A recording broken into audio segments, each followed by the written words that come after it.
what's one thing that you would look at if you were giving somebody advice on how to stay proactive? You know, I recently read a book and it talked about how a shark is always moving forward, right? It never goes, it always is in momentum. And so how do you keep on finding the momentum within yourself to just keep growing?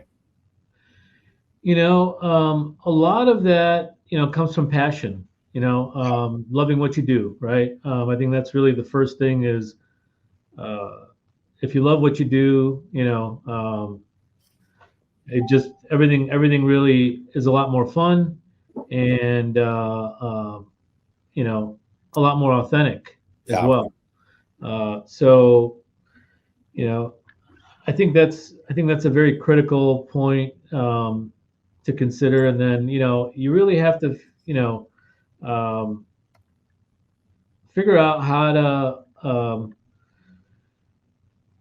figure out what your goal is, right? What your game plan is. What you know, what where are you today, and what do you want to be, and how are you going to get there? You have to have a roadmap. You have to have some type of strategy, timeline, budget, you know, all the above to be able to plan and you know, follow some guidelines that you've set for yourself, some goals that you've set for yourself to, you know, to hit certain Yeah.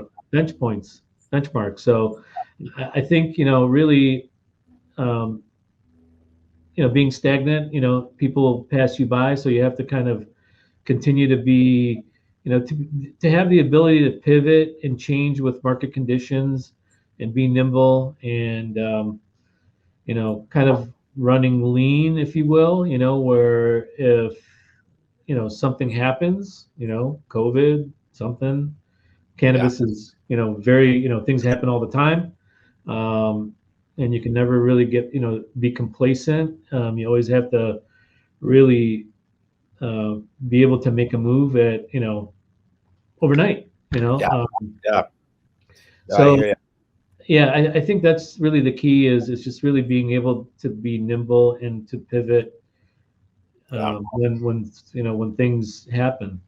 Yeah, and I think in today's world, you know, COVID showed us all of this, like you were saying. But in today's world, you have to be able to pivot quickly. Things are moving so quickly. So no, I appreciate that.